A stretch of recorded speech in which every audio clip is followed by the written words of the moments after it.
কোরআনুল করিম স্পর্শ করে যদি কেউ কসম যদি করে তাহলে তার কসম হবে কিনা। এই বিষয়টা আমাদের সমাজের মধ্যে ব্যাপক হারে প্রচলিত। আমরা কোনো কাজ করলে কেউ কারোর সাথে দুই কথা বেজে গেলেই আমরা কসম করি।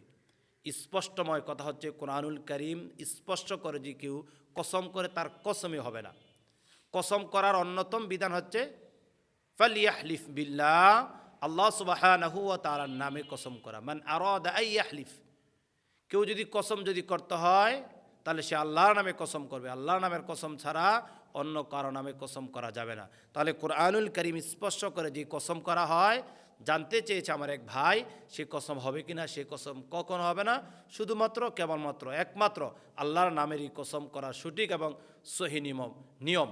আল্লাহ তাআলা আমাদের সবাইকে আল্লাহ তাআলাকে সন্তুষ্ট করার জন্য যদি প্রয়োজন হয় কসম করার তৌফিক দান করুক। তার বাহিরে অন্য কোনো বস্তু, ব্যক্তি, গোষ্ঠী, জাতি নামে কসম থেকে আল্লাহ তাআলা আমাদেরকে দূরে সরিয়ে রাখুক। আল্লাহুম্মা আমিন।